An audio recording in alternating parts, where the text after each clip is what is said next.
നമസ്കാരം. ഗ്ലോബൽ സമയത്തിലേക്ക് സ്വാഗതം. നിങ്ങൾ യുഎസിലേക്ക് യാത്ര ചെയ്യാൻ ഒരുങ്ങുകയാണോ? അതോ യുഎസിൽ നിന്നും നാട്ടിലേക്ക് വരാൻ പ്ലാൻ ചെയ്യുകയാണോ? എങ്കിൽ നിങ്ങൾ അറിഞ്ഞിരിക്കേണ്ടുന്ന വളരെ സുപ്രധാനമായ ഒരു വാർത്തയാണ് ഇപ്പോൾ യുഎസിൽ നിന്നും പുറത്തു വരുന്നത്.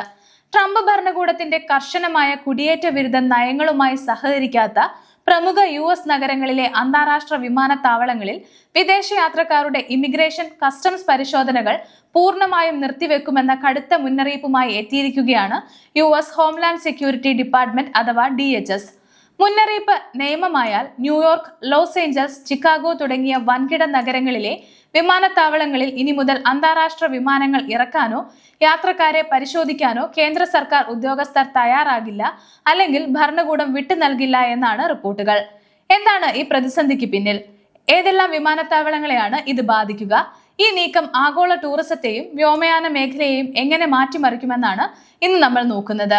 US homeland security department secretary Mark Wayne Mullin കഴിഞ്ഞ ആഴ്ച പ്രമുഖ ട്രാവൽ എക്സിക്യൂട്ടീവുകളുമായി നടത്തിയ ഒരു സ്വകാര്യ കൂടിക്കാഴ്ചയിലാണ് ഈ കടുത്ത തീരുമാനത്തെക്കുറിച്ച് അറിയിച്ചത്. ട്രംപ് ഭരണകൂടത്തിന്റെ കടുത്ത കുടിയേറ്റ നിയമങ്ങൾ നടപ്പിലാക്കാൻ വിസമ്മതിക്കുന്ന സാങ്ച്വറി സിറ്റികളിലെ വിമാനത്താവളങ്ങളിൽ അന്താരാഷ്ട്ര യാത്രക്കാരെയും ചരക്കുകളെയും പരിശോധിക്കുന്നത് നിർത്തലാക്കാൻ കേന്ദ്ര അധികൃതർക്ക് സാധിക്കുമെന്നാണ് മുള്ളിൻ വ്യക്തമാക്കുന്നത്. യഥാർത്ഥത്തിൽ എന്താണ് ഈ സാങ്ച്വറി സിറ്റികൾ? നിയമവിരുദ്ധമായി രാജ്യത്ത് തുടരുന്ന കുടിയേറ്റക്കാരെ കണ്ടെത്താനോ അവരെ നാടുകടത്താനോ ഉള്ള യുഎസ് ഫെഡറൽ ഏജൻസികളുടെ നീക്കത്തോട് പൂർണ്ണമായും സഹകരിക്കാത്ത സംസ്ഥാനങ്ങളെയും നഗരങ്ങളെയുമാണ് സാങ്ച്വറി സിറ്റികൾ അഥവാ അഭയ നഗരങ്ങൾ എന്ന് വിളിക്കുന്നത്. ഇവയിൽ ഭൂരിഭാഗവും ഡെമോക്രാറ്റിക് പാർട്ടികളുടെ നിയന്ത്രണത്തിലുള്ള നഗരങ്ങളാണ്. ഈ നഗരങ്ങൾ തങ്ങളുടെ കുടിയേറ്റ നയങ്ങളുമായി സഹകരിക്കുന്നില്ലെങ്കിൽ പിന്നെ എന്തിനാണ് ആ നഗരത്തിലെ വിമാനത്താവളങ്ങൾക്കായി ഫെഡറൽ ഫണ്ടും കസ്റ്റംസ് ഉദ്യോഗസ്ഥരെയും വിട്ടു നൽകുന്നത് എന്നാണ് ഭരണകൂടത്തിന്റെ ചോദ്യം. ഇതാദ്യമല്ല മുള്ളിൻ ഈ ഭീഷണി മുഴക്കുന്നത്. കഴിഞ്ഞ ഏപ്രിൽ മാസത്തിൽ DHS ഫണ്ടിങ്ങുമായി ബന്ധപ്പെട്ട് പാർലമെന്റിൽ തർക്കം നിലനിന്നപ്പോഴും അദ്ദേഹം പരസ്യമായി തന്നെ ഈ കാര്യം ഉന്നയിച്ചിരുന്നു.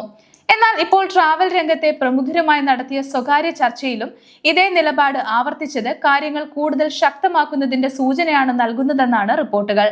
പ്രമുഖ മാധ്യമമായ ദ അറ്റ്ലാന്റിക് ആണ് ഈ വാർത്ത ആദ്യം പുറത്തുവിട്ടത്. പിന്നീട് റോയിറ്റേഴ്സ് ഉൾപ്പെടെയുള്ള പ്രമുഖ മാധ്യമങ്ങളും ഇത് സംബന്ധിച്ച വിവരങ്ങൾ പുറത്തുവിട്ടു കഴിഞ്ഞു. ഈ തീരുമാനം നടപ്പിലായാൽ യുഎസിലെ ഏറ്റവും തിരക്കേറിയ 8 പ്രധാന വിമാനത്താവളങ്ങളിലെ അന്താരാഷ്ട്ര സർവീസുകളെ ഇത് പൂർണ്ണമായും ബാധിക്കും. Denver, Philadelphia, Chicago, Los Angeles, New York city, Newark, Seattle, San Francisco തുടങ്ങിയ 8 വിമാനത്താവളങ്ങളെ ഇത് നേരിട്ട് ബാധിക്കുമെന്നാണ് റിപ്പോർട്ടുകൾ. ഈ നഗരങ്ങളിലാണ് ലക്ഷക്കണക്കിന് വിദേശികൾ താമസിക്കുന്നത്. ഇവിടെ ഇന്ത്യക്കാരും കൂടുതലാണെന്നാണ് റിപ്പോർട്ടുകൾ. കഴിഞ്ഞ വർഷം മാത്രം ന്യൂയോർക്കിലെ 3 പ്രധാന വിമാനത്താവളങ്ങളിൽ മാത്രമായി 5 കോടിയിലധികം അന്താരാഷ്ട്ര യാത്രക്കാരാണ് സർവീസ് നടത്തിയിട്ടുള്ളത്. അങ്ങനെയുള്ള ഈ വലിയ ഹബ്ബുകളിൽ കസ്റ്റംസ് പരിശോധന നിർത്തിയാൽ അത് സൃഷ്ടിക്കുന്ന പ്രത്യാഘാതങ്ങൾ വളരെ വലുതായിരിക്കുമെന്നാണ് വിദഗ്ധർ പറയുന്നത്. യുഎസിന്റെ ഈ തീരുമാനത്തെ വ്യോമയാന ടൂറിസം മേഖലകൾ എതിർക്കുന്നുണ്ട്. പലരും പ്രതിഷേധം അറിയിച്ചിട്ടുണ്ടെന്നും റിപ്പോർട്ടുകൾ വരുന്നുണ്ട്. പ്രമുഖ പാസഞ്ചർ കാർഗോ എയർലൈനുകളുടെ കൂട്ടായ്മയായ എയർലൈൻ ഫോർ അമേരിക്ക ഇതിനെതിരെ ശക്തമായി രംഗത്ത് വന്നു.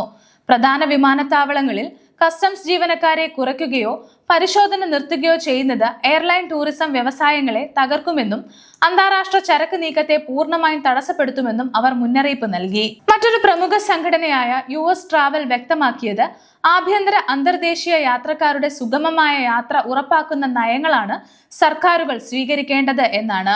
ജൂൺ, ജൂലൈ മാസങ്ങളിലായി അമേരിക്ക, കാനഡ, മെക്സിക്കോ എന്നീ രാജ്യങ്ങളിലായി നടക്കുന്ന ഫിഫ ലോകകപ്പ് കാണാൻ ദശലക്ഷക്കണക്കിന് വിദേശ ആരാധകരാണ് യുഎസിലേക്ക് വരാനിരിക്കുന്നത്. ജൂലൈക്ക് മുന്നേ കടുത്ത തീരുമാനങ്ങൾ വന്നാൽ വലിയ നഷ്ടമുണ്ടായേക്കാമെന്നും അധികൃതർ പറഞ്ഞു. ട്രംപ് ഭരണകൂടത്തിനകത്ത് തന്നെ ഈ വിഷയത്തിൽ പൂർണ്ണമായ യോജിപ്പില്ല എന്ന സൂചനകളും പുറത്തു വരുന്നുണ്ട്. തനിക്ക് മുള്ളിന്റെ ഈ പ്രസ്താവനത്തെക്കുറിച്ച് അറിയില്ല എന്നാണ് US ഹൗസ് ഹിയറിംഗിൽ ട്രാൻസ്പോർട്ടേഷൻ സെക്രട്ടറി സീൻ ഡഫി പറഞ്ഞത്. ഞാൻ ഈ നീക്കത്തെ പിന്തുണച്ചതുമില്ല.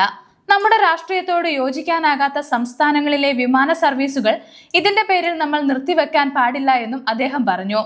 നിലവിൽ DHS ഈ വിഷയത്തിൽ ഔദ്യോഗികമായി പ്രതികരിക്കാൻ തയ്യാറായിട്ടില്ല.